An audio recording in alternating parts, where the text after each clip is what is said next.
ಪುನಾಟ್ರಿ ಶ್ರೀಧರ್ ಅವ್ರನ್ನ ಮಾತನಾಡಿಸ್ತೀನಿ, ಪ್ರಧಾನ ಮುಖ್ಯ ಅರಣ್ಯ ಸಂರಕ್ಷಣಾಧಿಕಾರಿಗಳು ಚಾಮರಾಜನಗರ. ಶ್ರೀಧರ್ ಸರ್, ನೀವು ನೇರವಾಗಿ ಮಾತನಾಡ್ತಾ ಇದ್ರಿ, ಸೊ ನಾನು ನೇರವಾಗಿ ಹೇಳ್ತಾ ಇದ್ದೀನಿ. ಇಲ್ಲಿ ಒಂದು ಪ್ರಶ್ನೆ, ನಮ್ಮಲ್ಲೀಗ ಬೆಂಕಿ ಬಿತ್ತು ಅರಣ್ಯಕ್ಕೆ ಅಂತ ಹೇಳಿದ ತಕ್ಷಣ ಇಮ್ಮಿಡಿಯೇಟ್ ಆಗಿ ಬೆಂಕಿ ಆರಿಸಲಿಕ್ಕೆ ಇರತಕ್ಕಂಥ ವ್ಯವಸ್ಥೆ ಏನು ಸರ್? ಅರಣ್ಯದ ಮಧ್ಯಭಾಗ ಸರ್, ರಸ್ತೆ ಇರಲ್ಲ, ನಮಗೆಲ್ಲ ಗೊತ್ತು. ಅರಣ್ಯದ ಮಧ್ಯಕ್ಕೆ ಹೋಗಿ ಯಾವುದೇ ರೀತಿ ರಸ್ತೆ ಇರಲ್ಲ. ಸದ್ಯಕ್ಕೆ ನಮ್ಮ ಬಳಿ ಎಂಥ ಸಿಸ್ಟಮ್ ಇದೆ ಸರ್ ಬೆಂಕಿ ಆರಿಸ್ಬೇಕು ಅಂತ ಹೇಳಿದ್ರೆ?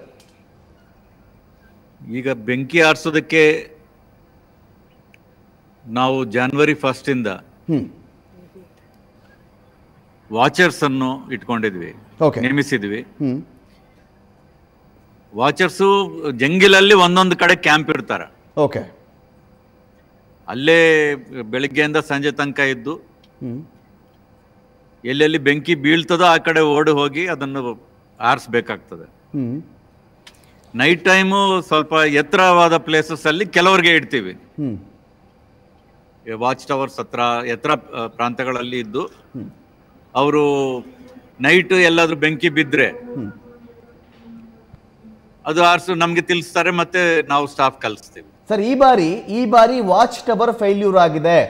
ರಾತ್ರಿ ಹೊತ್ತು ಕಾವಲು ಅಂತ ದೊಡ್ಡ ಪ್ರಮಾಣದಲ್ಲಿ ಸರಿಯಾಗಿರಲಿಲ್ಲ.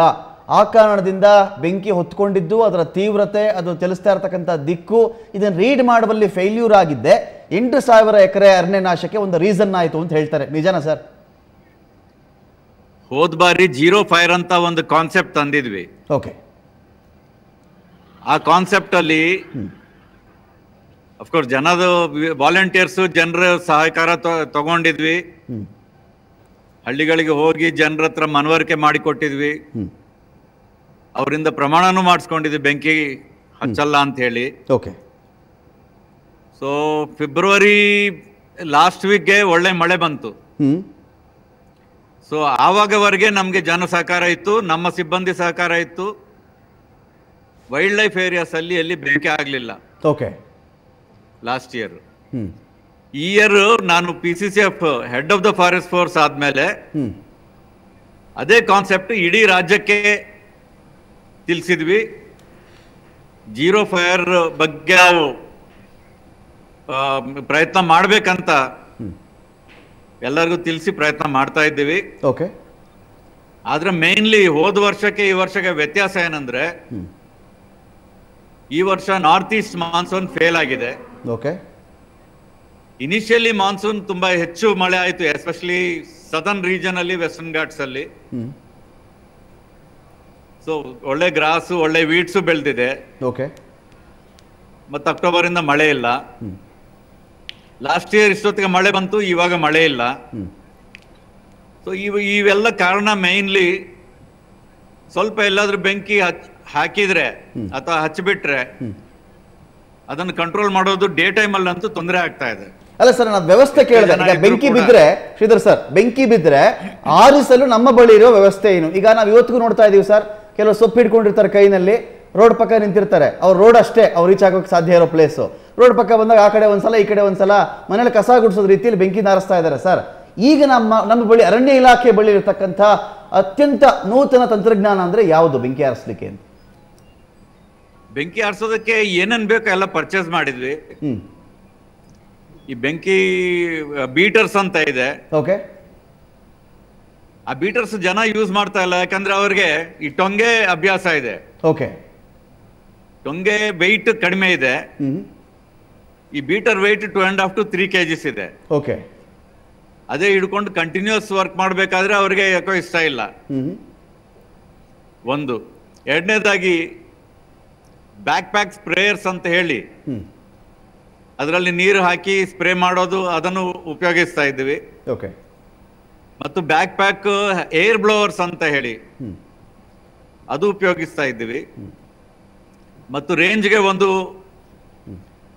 ಜೀಪ್ ಒಂದು ಹೈರ್ ಮಾಡಿ ಅದರಲ್ಲಿ ಒಂದು ಟ್ಯಾಂಕ್, ಸ್ಮಾಲ್ ಟ್ಯಾಂಕ್ ಮತ್ತು ಒಂದು ಪಂಪ್ ಅದು ಹಾಕೊಂಡು, ಯಾಕಂದ್ರೆ ಮೈನ್ ರೋಡ್ಸ್ ಅಲ್ಲಿ ಈಗ ಇರ್ತಕ್ಕಂಥ ಈ ಫೈರ್ ಟೆಂಡರ್ಸ್ ನಾವು ಏನು ಸಹಕಾರ ತಗೋತಾ ಇದೆ, ಅವ್ರು ಮೈನ್ ರೋಡ್ಸ್ ಅಲ್ಲಿ ಹೋಗ್ತವೆ.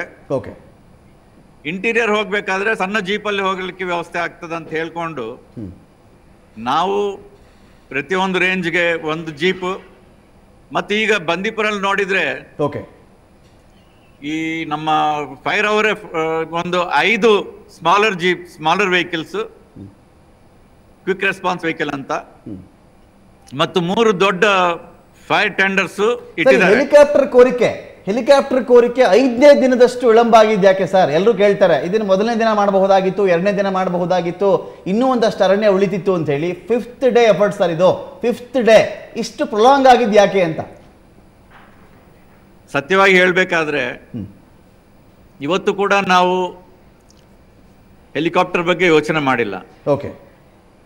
ಪ್ರತಿದಿನ 400ರಿಂದ 500 ಜನ ಸೇರ್ಕೊಂಡು ಡೇ ಟೈಮಲ್ಲಿ ಅಂತೂ ಆರಿಸಲಿಕ್ಕೆ ತೊಂದರೆ ಆಗ್ತಾ ಇದೆ.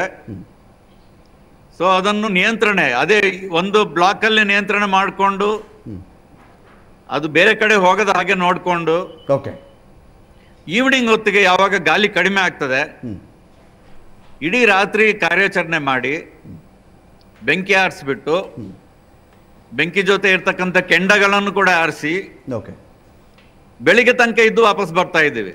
ಫೈನ್. ಬೆಳಿಗ್ಗೆ ವಿ ಆರ್ ವೆರಿ ಹ್ಯಾಪಿ, ಎಲ್ಲ ಆಗಿ ಹೋಗಿದೆ ಅಂತ. ಬಟ್ ಅನ್ಫಾರ್ಚುನೇಟ್ಲಿ ಸಮ್ವೇರ್ ಅರೌಂಡ್ ಮಧ್ಯಾಹ್ನ 12:30 ಅಷ್ಟೊತ್ತಿಗೆ ಮತ್ತೆ ಎಲ್ಲೋ ಕಾಣ್ಕೊಳ್ತಾ ಇದೆ ಬೆಂಕಿ. ಅದು ಯಾವುದಾದ್ರೂ ಕೆಂಡ ಉಳ್ಕೊಂಡಿದ್ದು ಗಾಳಿಗೆ ಹಾರಿ ಆಚೆಗೆ ಹೋಗ್ತಾ ಇದೆ ಅಂಥದ್ದೇನೋ ಆಗಿ, ಮತ್ತು every day first day night early morning 2:20 ಬಂದಿದ್ವಿ ನಮ್ಮ ಸಿಬ್ಬಂದಿಗಳು. Next day afternoon 12 o'clock start ಆಯಿತು. Whole night. Thank you Punati Sridhar ಅವರೇ, ಇಷ್ಟೊತ್ತು ನಮ್ಮೊಂದಿಗೆ ಮಾತನಾಡೋದಕ್ಕಾಗಿ ಥ್ಯಾಂಕ್ ಯು ಸೋ ಮಚ್. ಇನ್ನು ಪ್ರೇರಣಾ ಅವರೇ, ಅವರ ಎಫರ್ಟನ್ನು ಅಲ್ಲಗಳಿತಾ ಇಲ್ಲ. ಇಲ್ಲಿ ಅವರು ಎಷ್ಟು ಕಷ್ಟಪಟ್ಟಿದ್ದಾರೆ ಅನ್ನೋ ಒಂದು ವಾಕ್ಯದ ಹಿನ್ನೆಲೆಯಲ್ಲಿ ಅವರು ಎಕ್ವಿಪ್ಡ್ ಆಗಿರಲಿಲ್ಲ, ಸರಿಯಾದ ಸಲಕರಣೆಗಳಿರಲಿಲ್ಲ, ಒಂದು ಸಿದ್ಧತೆ ಅವರ ಬಳಿಲಿ ಇರಲಿಲ್ಲ ಅನ್ನೋದು ಗೊತ್ತಾಗ್ತಾ ಇಲ್ಲ ನಮಗೆ ಅಂತೇಳಿ. ಕಷ್ಟಪಟ್ಟಿದ್ದಾರೆ. ನಾನು ರಾತ್ರಿ ಇದ್ದೆ, ಬೆಳಗ್ಗೆ ಇದ್ದೆ, ಸಾಯಂಕಾಲ ಇದ್ದೆ, ಆರಿಸ್ದೆ, ಎಲ್ಲೋ ಒಂದು ಕೆಂಡ ಆ ಕಡೆ ಉರುಳು ಹೋಯಿತು. ರೀಸನ್ಸ್, ಕಾರಣಗಳು, ನಾನು ಅದನ್ನು ಕೇಳ್ತಿಲ್ಲ. ಎಕ್ವಿಪ್ಡ್ ಆಗಿದ್ರ ಅವರು? ಏನು ಎಲ್ಲೋ ಕಾರ್ಡ್ ಬಿತ್ತು ಅಂದರೆ ನಾನು ಸ್ವಲ್ಪ ಇಟ್ಕೋತೀನಿ, ಅವ್ರು ಅದು ಬಳಸಲ್ಲ ಅಂದರು, ಈ ಕಡೆ ಆರಿಸಿ ಬಂದಿದ್ದೆ, ಒಂದು ಕೆಂಡ ಆ ಕಡೆ ಬಿದ್ದೋಯ್ತು, 1,000 ಎಕರೆ ಸುಟ್ಟೋಯ್ತು, ಅದು ನಾನು ನಂಬೇಕಾ? ನಾನು ಒಪ್ಪಬೇಕಾ ಅದನ್ನು? ಅದು ನನ್ನ ಪ್ರಶ್ನೆ. ಇಲ್ಲ, ಅದು ತುಂಬಾ ಬೇಜವಾಬ್ದಾರಿ ಉತ್ತರ ಆಗುತ್ತೆ. ಯಾಕಂದ್ರೆ ನಾನು ಎಫರ್ಟ್ ಗೌರವಿಸ್ತಾ ಇದ್ದೀನಿ, ಅವರು ತುಂಬಾ ಕಷ್ಟಪಟ್ಟಿದ್ದಾರೆ, ಆದರೆ ಪ್ಲಾನ್ ಕೇಳ್ತಾ ಇದ್ದೀನಿ ನಾನು, ಪ್ಲಾನ್. ಹೌದು, ಇಷ್ಟೊತ್ತಿಗೆ ಅವರು ಆಲ್ರೆಡಿ ಸ್ವಲ್ಪ ಈ ಫೈರ್ ಸೀಸನ್ ಸ್ಟಾರ್ಟ್ ಆಗೋಕ್ಕಿಂತ ಮುಂಚೆನೆ ಈ ಫೈರ್ ಲೈನ್ದು ಇದೆಲ್ಲ ಕೆಲಸ ಸ್ಟಾರ್ಟ್ ಮಾಡ್ಕೊಂಡಿರ್ತಾರೆ ಯೂಶಲಿ. ಬಟ್ ಈ ಸತಿ ಏನಾಗಿದೆ, ಈ ಟ್ರೈಬ್ ಇವ್ರನ್ನ ಲೋಕಲ್ ಜನಗಳನ್ನ ಯಾರನ್ನೂ ಬಳಸ್ಕೊಂಡಿಲ್ಲ ಈ ಸತಿ. ಈ ಸತಿ ಈ ವರ್ಷ ಅಂತಿಲ್ಲ, ಹಿಂದಿನ ವರ್ಷ ಕೂಡ ಇದೇ ಆಗಿದೆ. ಆ್ಯಂಡ್ ಅವ್ರಿಗೆ ಮೀಸಲಾಗಿದ್ದ ಫಂಡ್ಸನ್ನು ಅದು ಮಿಸ್ಯೂಸ್ ಆಗ್ತಾ ಇದೆ. ಅದು ಯಾರಿಂದ ಹೆಂಗ್ ಮಿಸ್ಯೂಸ್ ಆಗ್ತಿದೆ ಅಂತ ಅದು ನಮಗಷ್ಟು ಐಡಿಯಾ ಇಲ್ಲ, ಗೊತ್ತಿಲ್ಲ. ಬಟ್ ಮಿಸ್ಯೂಸ್ ಆಗ್ತಿದೆ ಆ್ಯಂಡ್ ಅದನ್ನ ನಾವು ಕ್ವೆಶ್ಚನ್ ಮಾಡೋದಕ್ಕೂ ಆಗೋದಿಲ್ಲ, ಯಾಕಂದ್ರೆ ಅವ್ರ ಹೈಯರ್ ಅಥಾರಿಟೀಸು. ಸೊ ಅದು ನಾವು ಅವ್ರು ಏನು ಹೇಳ್ತಾರೆ ಅದನ್ನ ನಾವು we have to abide by. Fine. Chakravarthy ಅವರೇ, ಫೆಬ್ರವರಿ ಟೈಮ್ಗೆಲ್ಲ ಮಳೆ ಬಂದುಬಿಡ್ತಾ ಇತ್ತು ಸರ್. ಮಳೆ ಬಂದುಬಿಟ್ಟು ಆಮೇಲೆ ಅಷ್ಟೊತ್ತಿಗೆಲ್ಲ ಚೆನ್ನಾಗಿ ಆಗ್ಬಿಡ್ತಾ ಇತ್ತು, ಬೆಂಕಿ ಬಿದ್ದಿರಲಿಲ್ಲ. ಈ ಬಾರಿ ಮಳೆ ಬರಲಿಲ್ಲ. ಮಳೆ ಬರದೇ ಇದ್ದರೆ ನನ್ನ ಕಾಡು, ನಿಮ್ಮ ಕಾಡು, ನನ್ನ ಮುಂದಿನ ಜನ್ರೇಷನ್ ಕಾಡು, ತಾತ ಮುತ್ತಾತನ ಕಾಲದಿಂದ ನಡ್ಕೊಂಡು ಬಂದಂತಹ ಕಾಡು ಬೆಂಕಿ ಬಿದ್ದು 8,000 ಎಕರೆ ಸುಟ್ಟೋಗ್ಬೇಕಾ ಸರ್ ಫೆಬ್ರವರಿ ಮಳೆ ಬಂದಿಲ್ಲ ಅಂದ್ರೆ? ಸಂವೇರ್ ನಾನು ಪ್ರಿಪೇರ್ ಇರಲಿಲ್ಲ, ಸರಿಯಾದ ಕೆಲಸವನ್ನು ನಾನು ಮಾಡಿಸಿರ್ಲಿಲ್ಲ, ಒಪ್ಕೊಳ್ತಾ ಇಲ್ವಾ ಅವರು ಅಂತ ಜನರಿಗೆ ಒಂದು ಭಾವನೆ ಇದೆ. ಅರಣ್ಯ ಇಲಾಖೆ ಅಂದ್ರೆ ಮೋಸ್ಟ್ ಕರಪ್ಟ್ ಇಲಾಖೆ ಅಂತ ಸಾಮಾನ್ಯ ಜನರಿಗೆ ಇರೋದು. ಪುನಾತಿ ಶ್ರೀಧರ್ ಅಂತ ಒಬ್ಬ ಹಿರಿಯ ಅಧಿಕಾರಿ ಹೇಳುವ ಮಾತುಗಳನ್ನು ನೋಡಿದ್ರೆ, ಅವರ ಬೇಜವಾಬ್ದಾರಿತನ ನೋಡಿದ್ರೆ, ಅವರು ಟೆಕ್ನಾಲಜಿ ಜೊತೆಗೆ ಇಲ್ಲ, ಮತ್ತು ಅವರ ಬೇಜವಾಬ್ದಾರಿತನ ಮತ್ತೆ ಎಲ್ಲೋ ಇದ್ದಾರೆ, ಅವರು ಏನೋ ಮಾತಾಡ್ತಿದ್ದಾರೆ ನೋಡಿದ್ರೆ ನಾನು ರೆಡಿ ಇರಲಿಲ್ಲ ಇದಕ್ಕೆಲ್ಲ, ಮತ್ತೆ ಯಾವುದೋ ಮಳೆ ಮೇಲೆ ಹಾಕೋದೆಲ್ಲ ನೋಡಿದ್ರೆ ನಿಜ ಅನ್ಸುತ್ತೆ ಜನ ಮಾತನಾಡ್ತಾ ಇರೋದು. ಈಗ ನೋಡಿ, ಈ ಬೆಳಗ್ಗೆಯಿಂದ ಏನು ಚರ್ಚೆ ಶುರುವಾಗ್ತಾ ಇದೆ ಅಂದ್ರೆ, ಬೆಂಕಿ ಬರೋದಕ್ಕೆ ನಾನಾ ಕಾರಣಗಳಿರ್ಬೋದು. ಅದು ಮನುಷ್ಯನ ಸಹಯೋಗ ಇರ್ಬೋದು, ಅಥವಾ ಗ್ಲೋಬಲ್ ವಾರ್ಮಿಂಗ್ ಇರ್ಬೋದು. ಇವತ್ತು ಮಾಲ್ಡೀವ್ಸ್ ಅಂತ ಬೇರೆ ಬೇರೆ ದೇಶಗಳು ಗ್ಲೋಬಲ್ ವಾರ್ಮಿಂಗ್ ಮೇಲೆ ಎಲೆಕ್ಷನ್ ಹೋಗ್ತವೆ, ಗ್ಲೋಬಲ್ ವಾರ್ಮಿಂಗ್ ನ ತುಂಬಾ ಅತಿ ಹೆಚ್ಚು ದೊಡ್ಡದಾಗಿ ಮಾತಾಡ್ತಾರೆ.